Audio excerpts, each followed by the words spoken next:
አክሶሎትል ግን እግሩ ቢቆረጥ በጥቂት ሳምንታት ውስጥ አጥንቱ፣ ጡንቻው፣ ነርቮቹና ደም ስሮቹ በትክክል ተሰናስለው አዲስ እግር ይበቅላል። ይህ አዲስ እግር ከቀድሞ እግር ምንም አይነት በጠባሳም አይታወም።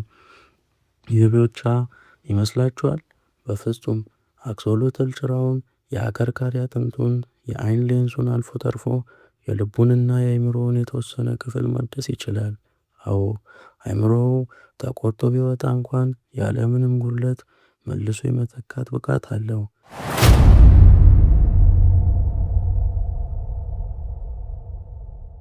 የአዝቴክ መለኮት ስውር ሕይወት። አስገራሚው አክሶሎትል።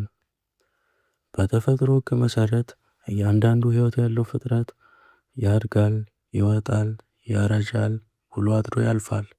ነገር ግን ይህ ሁለንተናዊ የተፈጥሮ ሕግ ወደ ጎን በመተው የእርጅናና የሞትን ሰንሰለት የበጠሰ የሚመስል አንድ አስገራሚ ፍጡር አለ።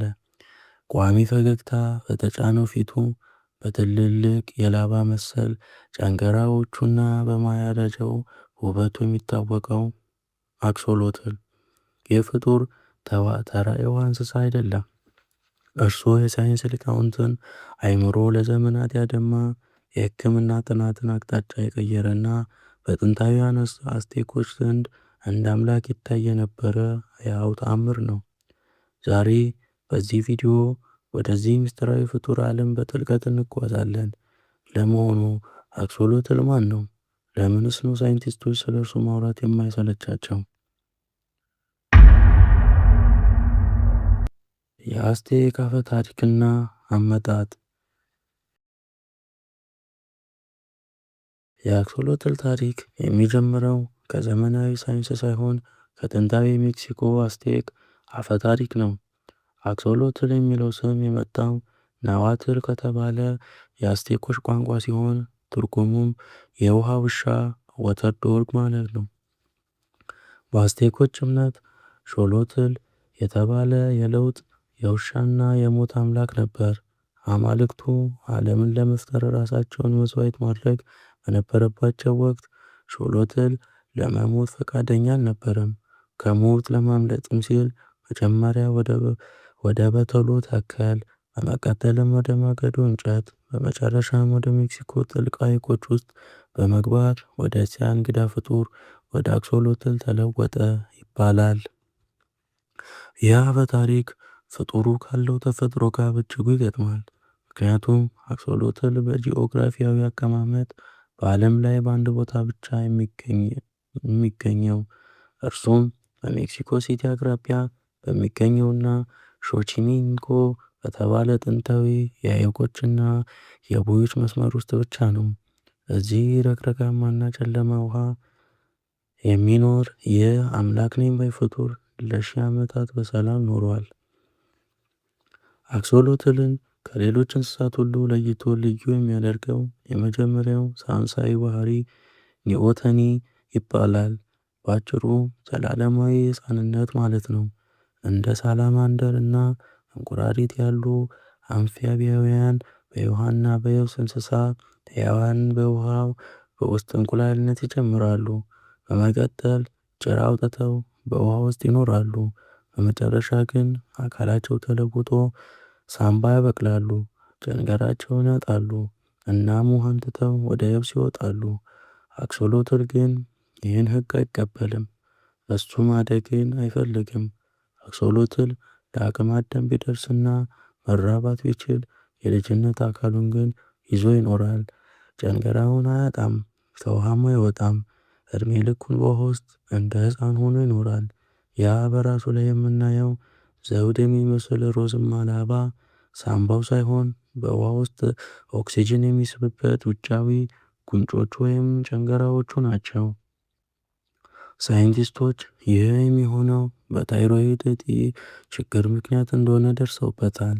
በቤተ ሙከራ ውስጥ ታይሮይድ ሆርሞን ቢሰጠው እንደ ሌሎች ሳላማንደሮች ጨንገራውን ጥሎ ቆዳውን ሻግሮ ወደ የብስ እንስሳን ሊቀየር ይችላል።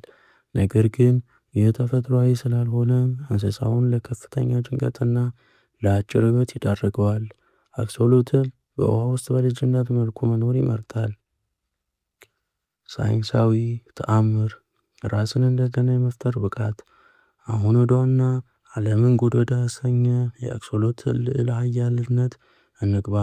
ራስን እንደገና መተካት ወይም ሪጀነሬሽን። አንድ ሰው እጅን ወይም እግሩን ቢያጣ በሕክምና እርዳታ ጠባሳ ሆኖ ይድናል እንጂ እጅ መልሶ አይበቅልም። አክሶሎትን ግን እግሩ ቢቆረጥ በጥቂት ሳምንታት ውስጥ አጥንቶ፣ ጡንቻው፣ ነርቮቹና ደም ስሮቹ በትክክል ተሰናስለው አዲስ እግር ይበቅላል። ይህ አዲስ እግር ከቀድሞ እግር ምንም አይነት በጠባሳም አይታወም። ይህ ብቻ ይመስላችኋል? በፍጹም። አክሶሎትል ጭራውን፣ የአከርካሪ አጥንቱን፣ የአይን ሌንሱን አልፎ ተርፎ የልቡንና የአእምሮውን የተወሰነ ክፍል ማደስ ይችላል። አዎ፣ አእምሮው ተቆርጦ ቢወጣ እንኳን ያለምንም ጉድለት መልሶ የመተካት ብቃት አለው። ሳይንቲስቶች የአክሶሎትን የጂን ስብጥር ሲመረምሩ በጣም ተገርመዋል። የእሱ ጂን ስብጥር ከሰው ልጅ ይልቅ በ32 ቢሊዮን ቤዝ ፔር ይበልጣል። ይህ ከሰው ልጅ የጂን ስፔር በ10 እጥፍ ገደማ ይበልጣል ማለት ነው። ይህ ተአምር የሰው ልጅ ሕክምና ሳይንስ ሊጠቀምበት ሌት ከቀን ጥናት እየተደረገበት ነው። ሳይንቲስቶች አክሶሎትል ሴሎችን እንዴት መልሶ ማደስ እንደሚቻለው ሙሉ በሙሉ መፍታት ከቻሉ ወደፊት የሰው ልጅ የቆሰሉ አካላት ማዳን፣ የካንሰር እጢዎችን ማጥፋትና የተቆረጡ እግሮችን መልሶ ማብቀል ይቻላል ብለው ያምናሉ። አክሶሎትል በሰው ልጅ ያለ የህይወት ሚስጥር ቁልፍ ነው። ነገር ግን የህይወትና አደጋ የመጥፋቱ አፋፍ።